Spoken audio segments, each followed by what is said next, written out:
Salam sejahtera semua. Dalam video ini, kami akan mempelajari asas pengaturcaraan penerbangan drone. Arahan takeoff dan land merupakan arahan asas yang wajib dimasukkan dalam setiap pengaturcaraan penerbangan drone.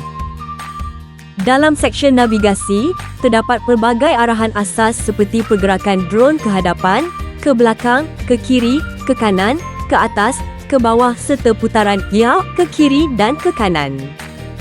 Untuk menerbangkan drone ke hadapan, kita akan menggunakan arahan fly forward dan menukar nilai jarak daripada 20 inci kepada 100 cm. Sekarang, marilah kita melihat simulasi pergerakan drone yang telah diatur cara. Seterusnya, kita akan cuba menghasilkan pergerakan berbentuk segi empat. Untuk itu, kita akan menggunakan arahan fly forward dan yaw right. Kedua-dua arahan ini akan diulang sebanyak 4 kali.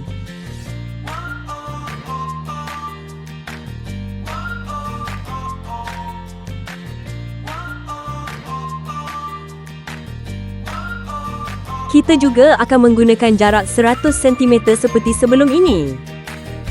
Mari kita lihat simulasi tersebut.